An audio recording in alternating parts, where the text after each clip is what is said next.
अस्सलाम वालेकुम। मेरा नाम साबिन बीबी है। मैं बीमार है, मेरे को काम नहीं होता, तो मेरे को पैसे नहीं है, मैं दवाई ला लवा।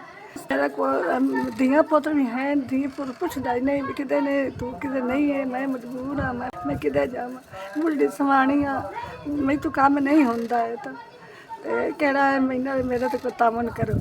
बीमार पई हाँ, मेरे केड़े पासे केड़े जावां दी ला तुसी अजाब आ गए तो फलान हो गई ठीक, मैं किते जावां। मेरा फिरा कोई बारा नहीं चाह सकता, अल्लाह तल्ला तो नबी चाह सकता है, होर कोई नहीं बारा चाह सकता।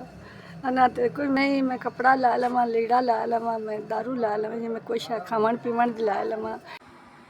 5000 मैनू मिल गया, थोड़ी बड़ी मेहरबानी। अल्लाह थानू बहुता दे, अल्लाह तंदुरुस्तियाँ दे, अल्लाह जिंदगी करे, अल्लाह हज्जा करने थानू अल्लाह हज करावे। थोड़े पैसे मैनू मिल गए, दुआ देसां ते मैं दवाई भी लेसां ते अल्लाह ताला थानू सुख ते तंदुरुस्तियाँ देवे। सोने नबी पाक दे सदके अल्लाह थानू बहुता तो बहुता देवे।